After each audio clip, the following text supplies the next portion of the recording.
حکومت نے تسلیم شدہ مطالبات پر عمل درآمد نہ کیا تو 24 اکتوبر کو کوٹلی میں حق ملکیت و حق حکمرانی کانفرنس کا انعقاد کیا جائے گا۔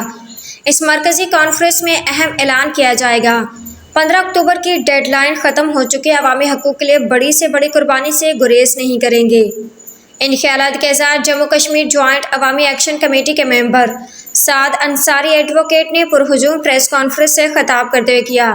ان کے ہمراہ ایکشن کمیٹی کے دیگر ممبران عارف آزاد راجہ، دانش ایڈوکیٹ، ندیم شاہ، نسرین ملک، میاں وقاص، گلنار احمد، خالد فاروق، شفیق چغتائی و دیگر بھی موجود تھے۔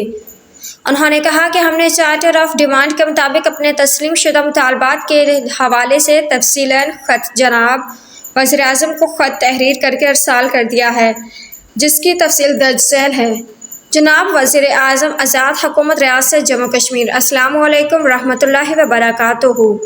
حکومت آزاد جموں کشمیر نے کشمیر ہاؤس اسلام آباد میں بعد از مذاکرات جموں کشمیر جوائنٹ عوامی ایکشن کمیٹی کے مطالبات کو تسلیم کرتے ہوئے بذریعہ نوٹیفکیشن نمبر سروسز انتظامیہ G7/76/2018 مورخہ 4 فروری 2024 نوٹیفکیشن جاری کیا، جس کے تحت گزشتہ 8 ماہ سے سوائے دو مطالبات پر جزوی عمل درآمد کے کسی دیگر مطالبے پر عمل درآمد نہیں ہوا۔ 11 مئی کے لانگ مارچ کے دوران راولا کوٹ کے مقام پر اور مابعد حکومت پاکستان کے نمائندوں اور آزاد جموں کشمیر کے چیف سیکرٹری نے بجلی کے جوانٹ مقرر کیے۔ اس کا notification angry and water resource department نے مورخہ 13 مئی 2024 کو جاری کیا۔